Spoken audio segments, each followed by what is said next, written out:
अस्सलामुअलैकुम दोस्तों, आप देख रहे हैं मेरे YouTube चैनल। मैं हूं डॉक्टर बिलाल हुसैन। आज की मेरे वीडियो का टॉपिक डुफलेक्स सिरप के ऊपर है। डुफलेक्स सिरप जो कि कब्ज वगैरह के पेशेंट में बहुत ज्यादा इस्तेमाल किया जाता है, लेकिन बाद औक़ात डुफलेक्स सिरप को इस्तेमाल करने के बावजूद भी आपकी कब्ज का मसला हल नहीं हो रहा। तो किस वजह से हल नहीं हो रहा, आज की वीडियो में बताने की कोशिश करूंगा। तो वीडियो को एंड तक लाजमी देखिएगा और गुजारिश है जो लोग हमारे चैनल पर अभी नया, चैनल को सब्सक्राइब कीजिए ताकि हमारी लेटेस्ट वीडियो आप तक पहुंचती रहे। तो बात करते हैं डुफलेक्स सिरप में एक्टिव इंग्रेडिएंट की। इसमें मौजूद लैक्टोलोज जो कि एक चीनी होती है, सिंथेटिकली इसको बनाया गया होता है। ये हमारे जिस्म में ज्यादातर ठहरती नहीं और कैलोरीज पर भी इसका कोई भी खतरनाक असर नहीं होता। यही वजह है कि शुगर के पेशेंट में भी इसको इस्तेमाल किया जा सकता है, क्योंकि इसका जायका बहुत ज्यादा मीठा होता है। तो इसलिए ये सवाल बहुत ज्यादा पूछा जाता है कि डुफलेक्स सिरप को शुगर के पेशेंट में इस्तेमाल किया जा सकता है या नहीं। तो उनमें भी हम इसको इस्तेमाल कर सकते हैं। तो बात करते हैं डुफलेक्स सिरप किस तरह से काम करता है। डुफलेक्स सिरप बेसिकली आपके इंटेस्टाइन में जो पानी की मिकदार होती है उनको बढ़ा देता है। इंटेस्टाइन के दरमियान वाले हिस्से जिसको हम ल्यूमन बोलते हैं, उनमें जब पानी की मिकदार बढ़ जाती है तो सहज स्टूल आसानी के साथ जिस्म से पास आउट हो जाता है। तो यही इसका मेन फंक्शन होता है। तो बात करते हैं डुफलेक्स सिरप के यूजेस की। डुफलेक्स सिरप को हर तरह की कब्ज के पेशेंट में इस्तेमाल कर सकते हैं। कब्ज का मसला बवासीर के पेशेंट में बहुत ज्यादा कॉमनली नोट किया जाता है।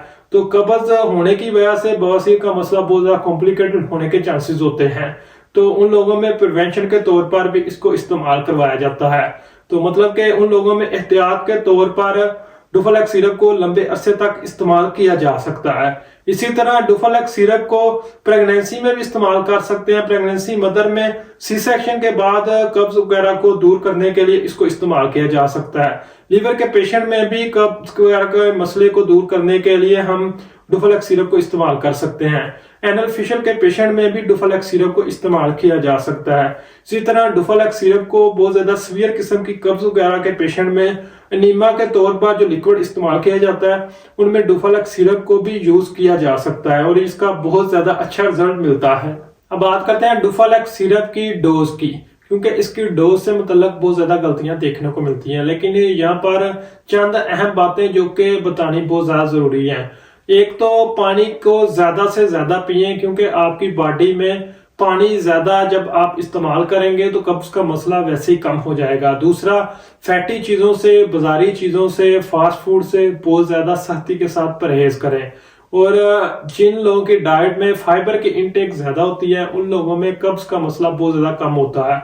तो फाइबर वाली ग़िज़ाओं को ज्यादा से ज्यादा खाएं, इस्तेमाल करें, ताकि आपको कब्ज का मसला कम हो।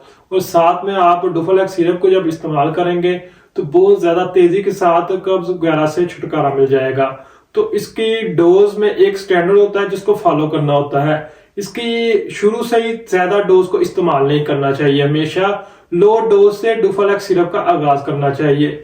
वैसे तो अडल्ट्स में 15 से 45 ml तक एक दिन में हम इसको इस्तेमाल कर सकते हैं।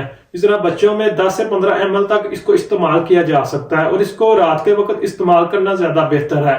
लेकिन कोशिश करें हमेशा लो डोज से इसको स्टार्ट करें और 1 या 2 दिन के बाद देखें अगर आपको इससे फर्क नहीं पड़ रहा तो फिर इसकी मिकदार को एक प्रॉपर वे के साथ बढ़ाते जाएं। ये नहीं कि दूसरे दिन आप इसकी डबल मिकदार पर पहुंच जाएं, क्योंकि इसकी जब आप ज्यादा मिकदार को इस्तेमाल करेंगे तो आपकी जो इंटेस्टाइन है वहां पर कहने के जख्म होने का खदशा होता है, वहां पर क्रैम्प पड़ सकते हैं, डायरिया वगैरह का मसला हो सकता है, पेट में मुख्तलिफ तरह की प्रॉब्लम आने का खदशा होता है।